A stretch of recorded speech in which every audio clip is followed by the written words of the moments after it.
Baik, sebelumnya Assalamualaikum warahmatullahi wabarakatuh.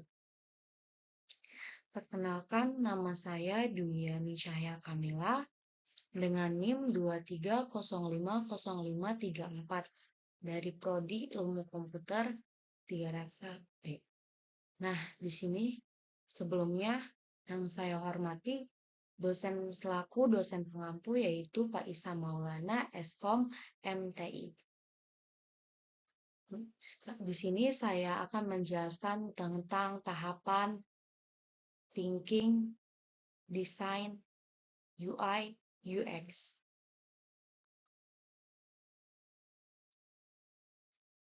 Yang pertama yaitu design thinking. Nah, apa sih design thinking itu? Design thinking itu sebuah proses berpikir kreatif yang terstruktur untuk menyelesaikan masalah yang berfokus dengan kebutuhan manusia. Yang artinya sebelum membuat sebuah produk, tampilan, atau layanan, kita juga harus memahami apa dulu yang benar-benar dibutuhkan oleh manusia atau pengguna, bukan langsung berdasarkan asumsi sendiri. Jadi kita masih membutuhkan pengguna untuk menambah inovasi atau ide-ide supaya masalahnya bakal terselesaikan. Nah, kita mempunyai 5 tahapan design thinking. Yang pertama itu ada empathize, ada define, ada ide, ada prototype, ada juga dan yang terakhir tes. Nah, di sini ada empathize atau kita biasa sebut empati. Tahapan ini tentang memahami pengguna dan kebutuhannya baik tersurat maupun tersirat. Ini melibatkan observasi, wawancara, dan interaksi untuk merasakan apa yang dipahami pengguna atau dialami serta dirasakan juga. Tujuannya itu untuk mengatakan asumsi di luar dan beberapa melihat masalah dari sudut pandang pengguna.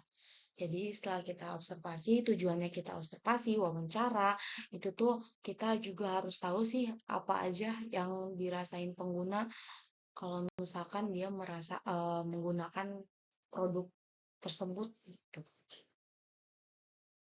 Nah, yang kedua tuh kita punya define.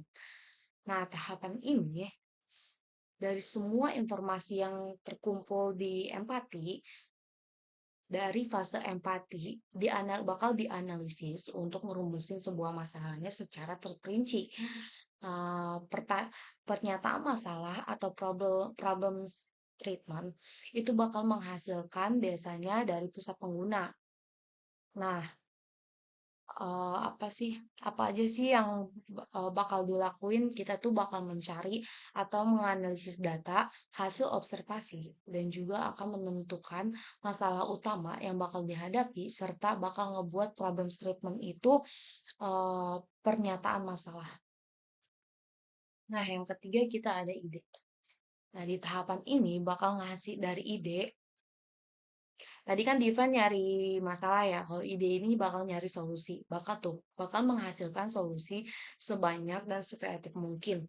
Tujuannya adalah kualitas, bukan kualitas pada awalnya. Teknik ini seperti brainstorming yang digunakan untuk mengeksplorasi berbagai sudut pandang ide, bahkan yang paling gila sekalipun untuk menemukan inovasi. Jadi ide ini bakal ngebuat ide sebanyak mungkin untuk inovasi-inovasi yang ada. Nah, kegunaannya itu yaitu dia bakalan brainstorming bersama tim tanpa menilai ide dahulu. Yang kedua, dia bakal menggunakan teknik seperti mind mapping, Crazy XS, atau Scamper. Yang ketiga, dia bakal memilih ide yang paling realistis dan inovasi untuk dikembangkan. Nah, yang keempat, kita punya prototype.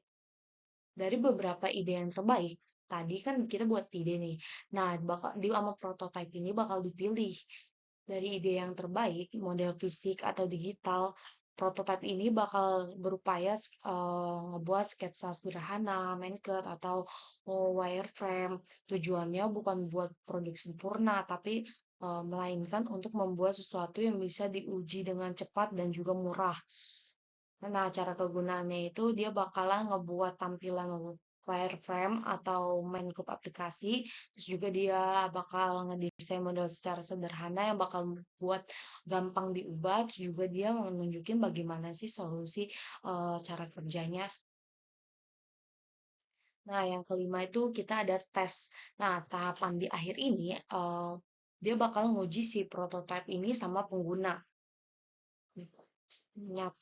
Nyata bakal dapat umpan balik nggak sih hasil pengujian umpan balik ini bakal dipakai lagi untuk evaluasi kalau si itu tuh bener-bener mecahin masalah apa enggak sih. Terus gampang juga didefinisiin apa enggak sih. Nah, proses ini sering diiteratif